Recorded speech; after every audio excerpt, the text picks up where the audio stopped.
And also in Fairhope, the airport was the scene of a reunion 66 years in the making. It was a meeting of man and machine. A World War II naval aviator got to see the only functional Helldiver airplane left flying, the same plane he was trained to fly during the war. Hal Sherrick was there for the celebration. 87-year-old Fritz Armstrong was surrounded by family and friends as he saw an old but familiar sight, a vintage SB-2C Helldiver on a low-level flyby. A short 66 years ago, Armstrong was trained by the Navy to fly this deadly dive bomber. The only one of its kind left in the air, this plane will perform at an air show this weekend in Hattiesburg, Mississippi. Armstrong's family arranged for a quick stopover in Fairhope to reunite the two. He was amazed. He actually was in disbelief, and we had to keep telling him that it was going to happen. And then we brought it to Fairhope so he'd be close by. He's 87 years old, so he only had to drive 15 miles to come see this airplane today. He's really excited. Armstrong was the first to greet pilot Mark Allen when the plane came to a stop. You must be? Pleased to meet you, Fritz. Glad to meet you. Thanks for coming. Francis is my name, but I had a German nurse. Did you?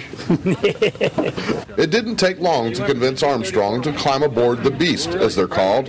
This plane was commissioned by the Navy during World War II as a means to win the war in the Pacific.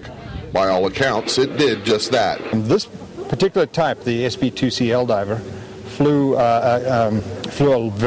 a great deal of missions over the war. In fact, sank more tonnage than any other aircraft in the Pacific. Armstrong didn't make it to battle. He had just finished getting carrier certified at NAS Pensacola when the war ended. He was discharged, as were many pilots, and went on to become a chemical engineer. Armstrong never flew again. Even so, as he shared the decades-old flight log entries, it was easy to see just how special today was.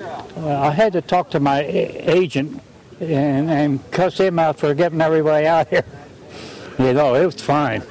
And today's reunion was not just special for Armstrong. It was every bit as special for the pilot who flies this plane today. It's a very, very special occasion for us because, our veterans from World War II, there are not too many of them left, and it's an absolute honor to meet the people that actually flew the airplane.